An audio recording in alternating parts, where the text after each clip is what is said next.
सादर नमन। मैं मेघा मेहंदले, शंकराचार्य परिषद की सदस्य। आज परिषद की स्थापना, इसके उद्देश्य, मूल वाक्य और साथ ही साथ विभिन्न अनुकूल एवं प्रतिकूल परिस्थितियों में परिषद की कार्यप्रणाली, ऐसी कुछ बिंदुओं के साथ आपके समक्ष उपस्थित हूँ। अहम ब्रह्मस्मि तत्त्वमसि। हृदय तल में अनुपम पावनता का संचार करने वाले और स्मरण मात्र से ही रगों में अनुपम ऊर्जा को प्रवाहित करने वाले इस ब्रह्मसूत्र का प्रतिपादन सनातनियों के भगवान आदि शंकराचार्य जी ने किया। यह ब्रह्मसूत्र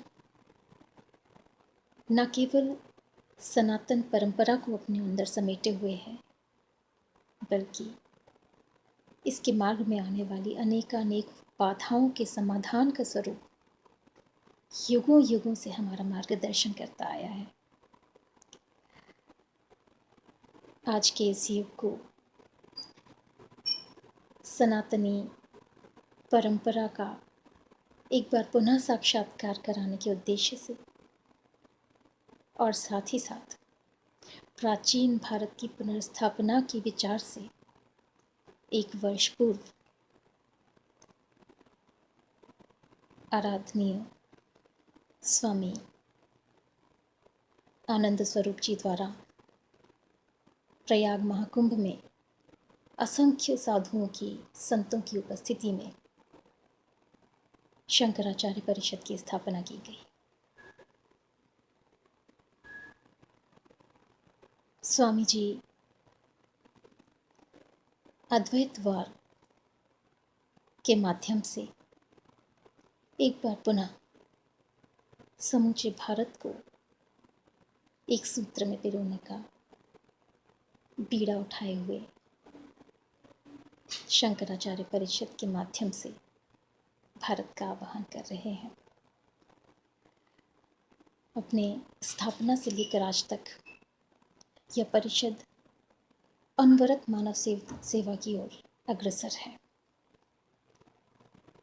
आज देश और दुनिया पर कोरोना नामक ये जो भयंकर संकट का बादल मंडरा रहा है, इस विषम परिस्थिति में भी शंकराचार्य परिषद द्वारा 50 लाख रुपए की राशि विभिन्न राज्यों एवं केंद्र सरकार को सौंपी गई है। इतना ही नहीं, बलिया स्थित आश्रम में प्रतिदिन अनेकों लोग भोजन पा रहे हैं और स्वामी जी के मार्गदर्शन में अनेक सनातनियों ने भी अन्नदान महादान को ध्यान में रखते हुए प्रतिदिन अनेकों लोगों के भोजन की व्यवस्था आरंभ कर दी है। निश्चय ही परिषद द्वारा किया जा रहा ये एक महान और अनुकरणीय कार्य है। परिषद की एक सदस्य होने पर मुझे गर्व की अनुभूति होती है। मैं चाहूँगी कि इस पावन महायज्ञ में